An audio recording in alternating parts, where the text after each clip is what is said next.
This is part 3 of my series, and thankfully, when I made this, I did not label this as part 3 of the last 2, because once again, it has nothing to do with the last 2. But I'm pretty sure this was meant to be a prequel, because Purple Guy was in the last 2, and this one kind of talks about Purple Guy, but his character is completely changed. So I don't know. Anyway, it all started with the missing children's incident kids, Susie, Jeremy, Fritz, but Gabriel and Cassidy were not there. Instead, it was Liz and Chris who replaced them. And guess who else was there? That's right, Pink Guy. And it was just Purple Guy, but all the purple on him was now pink. And then he put on a face mask of Purple Guy that basically just turned his hair purple. And then he's like, "Hey kids, follow me." And then Liz and Chris, being his kids, were like, "Okay." And then they followed him. And then Susie, Fritz, and Jeremy, them being friends with Liz and Chris, just followed them. And then they all followed the sketchy guy into a basement. The same one that Sister Location took place in, apparently, because I used the same background. And then he just killed all of them. And that was it. And then he just kind of left. And it didn't show them getting stuffed into the animatronics. They just kind of turned into the animatronics. And also, Circus Baby was there, who was not one of the animatronics possessed by one of the missing children's kids, but she was there anyway because Liz was there, and therefore she had to be there. And also, Chris went on to possess Freddy. And yeah.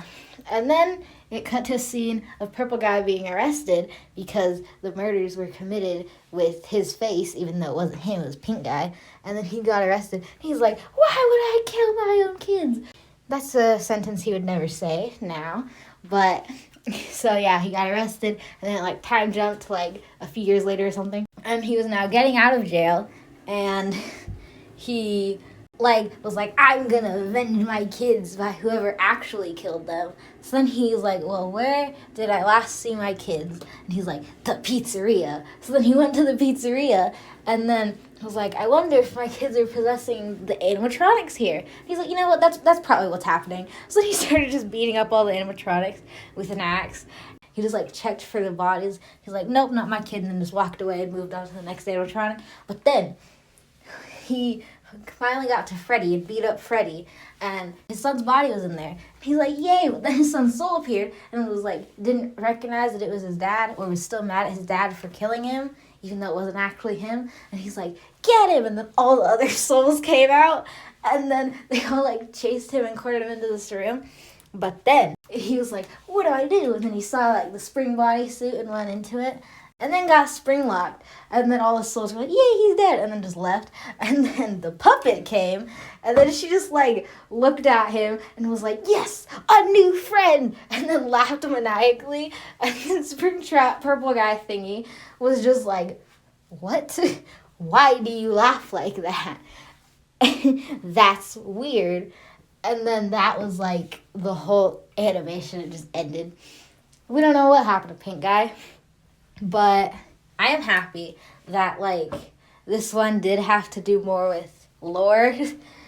Past me was evolving into current me, and I am proud. Goodbye.